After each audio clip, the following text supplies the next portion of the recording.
Hello friends, welcome back. അപ്പോൾ ഇന്ന് ഞാൻ വന്നിരിക്കുന്നത് സോയാ ചങ്ക്സ് പുലാവിൻ്റെ വീഡിയോ ആയിട്ടാണ് വന്നിരിക്കുന്നത്. ഇത് വെയിറ്റ് ലോസ് ചെയ്യുന്നവരൊക്കെ ആണെങ്കിൽ ബെസ്റ്റ് അത് ഓപ്ഷൻ കേട്ടോ.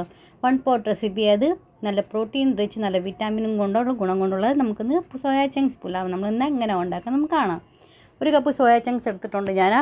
ഇനി നമുക്കാണെങ്കിൽ ഒരു പാത്രത്തിൽ വെള്ളം ചൂടാക്കാൻ വയ്ക്കാം. അതിൽ 1 ടീസ്പൂൺ ഉപ്പ് ഇട്ട് കൊടുത്തിട്ടുണ്ട്. വെള്ളം തിളച്ച് വരുമ്പോൾ നമുക്ക് ഈ സോയാ ചങ്ക്സ് അതിൽ ഇട്ട് കൊടുക്കാം. നന്നായിട്ടൊന്ന് മിക്സാക്കി അടച്ച് നമുക്കൊരു 15 മിനിറ്റത്തേക്ക് റെസ്റ്റ് ചെയ്യാൻ വെക്കാം. ആ നേരം കൊണ്ട് നല്ല സോഫ്റ്റ് ആയിട്ട് നമുക്ക് കിട്ടും കേട്ടോ.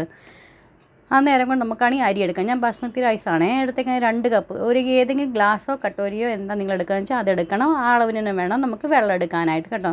അപ്പോൾ അതുകൊണ്ട് ഞാൻ പറഞ്ഞ അളവിന് വേണം എടുക്കാനായിട്ട്. അപ്പോൾ ഞാൻ 2 കപ്പ് ഞാൻ അരി എടുത്തിട്ടുണ്ട്, ബാസ്മതി റൈസ് എടുത്തിട്ടുണ്ട്. കഴുകി നമുക്കൊരു അരമണിക്കൂറത്തേക്ക് നമുക്കിതൊന്ന് സോക്ക് ചെയ്യാനായിട്ട് വെക്കാം.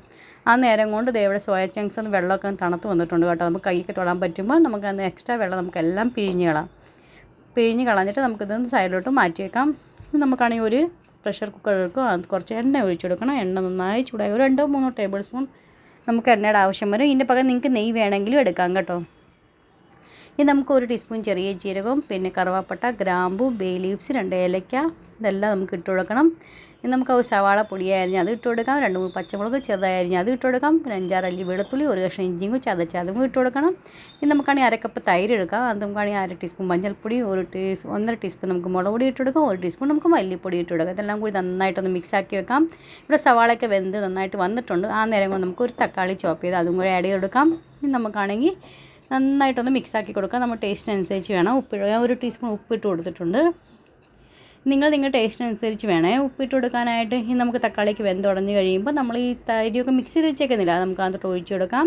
ഈ നന്നായിട്ടൊന്ന് ഇളക്കി കൊടുത്തുകൊണ്ടിരിക്കണം. ഒരു തള വരുന്നവരെ അല്ലെങ്കിൽ പിന്നെ എണ്ണയൊക്കെ ഒന്ന് തെളിഞ്ഞ് വരുന്നത് നമുക്കത് വെയിറ്റ് ചെയ്യാം. അതിന് ശേഷം നമുക്ക് സോയാ ചങ്ക്സ് അതിനകത്ത് ഇട്ട് കൊടുക്കാം. കുറച്ച് മല്ലിയിലയും കൂടെ അരിഞ്ഞ് അതിട്ട് കൊടുക്കാം. നന്നായിട്ടെല്ലാം ഒന്ന് മിക്സാക്കി കൊടുക്കാം.